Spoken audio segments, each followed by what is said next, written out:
Hi there everyone, this is Joy and welcome back to my YouTube channel. Today's Inspiration Friday video with Fleur is all about those colors. It's a color challenge today. I'm using some Dina Wakley heavy-bodied paints, and I've mixed up some tangerine Dina Wakley paint with some white gesso to get a peachy color. And to be honest, I don't think I use a lot of peach in most of my projects, so this is a new color for me. I'm starting out with this page. I pre-gessoed it and added some washi tape. I'm spreading out some of the peach colored paint with a spatula, and then I'm going to go in with some makeup sponges and start applying the Dina Wakley paint over top of various stencils, pardon me. I like to vary the size, so I'm starting out with the biggest stencil that I have, meaning this is the biggest shape I'm going to be using on this page. So I'm getting that done first, and then I'm going to go back in with some smaller stencils. Again, I believe all of them are from the Crafters Workshop except for one that I have cut myself at home on a silhouette.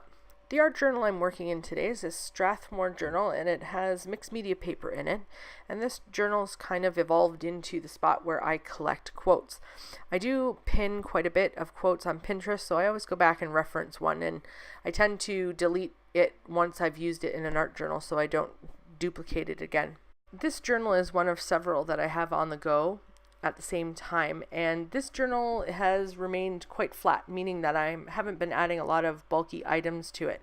I love working with acrylic paint, and so I'm always going into this one particular journal and just creating backgrounds. They may never see a focal image or a quote or anything like that. They just remain as a background. So right now I'm adding in some extra green paint here and spraying it down with water to kind of give the effect that the stencil work is bleeding off onto the page. I picked up one of my paint brushes to apply this magenta paint. I like using different tools to apply the paint because they give a different texture and feel to what you're doing. This paintbrush, you'll see a lot of the bristle strokes, whereas using the palette knife, it's a very smooth application and random in the sense that the way that you pick the palette knife up off the page leaves a different stroke mark.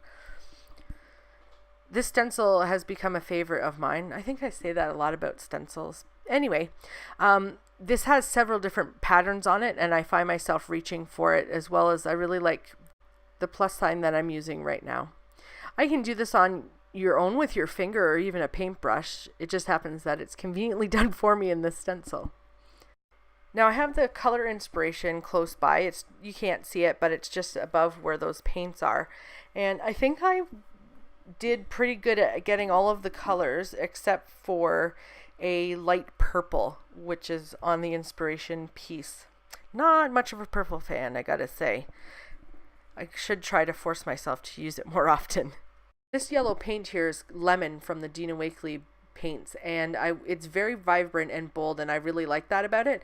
But for this page I wanted to tone it down a bit, so I added some black paint and mixed it up with the lemon in order to change the color. This is the last color that I'm adding from the inspiration piece. I think I did a pretty good job with this page and using that inspiration color palette. Everything except for that purple made it onto the page.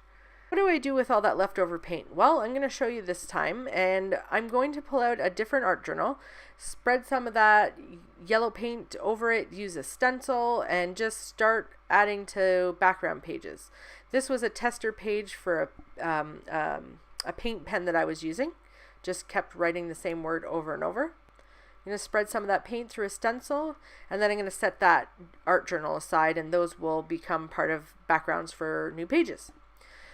I'm going to add some water, so I'm going to spray some water on those paint piles that are there on the right hand side. And I've pulled out a piece of watercolor paper. I'm going to press it into the paint and then spray more water on it and get it to start moving around on the paper. I'm removing some of the black. It's very bold and I wanted to kind of tone that down. I'm going to repeat this process over and over, but I'm not going to make you watch that.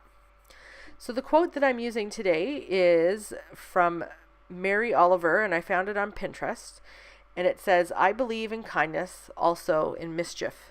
I'm going to stamp out my quote today with some black archival ink, and then I'm going to call the page finished. I hope you enjoyed this look at my art journal process today. If you did, don't forget to hit the thumbs up button so I know you like what you're seeing. Here are some close-up shots of the finished page, and I wanted to remind you to use the link in the description box below to head over to Fleur's YouTube channel to see how she was inspired by this month's color challenge. Thank you for watching. I'll see you next time.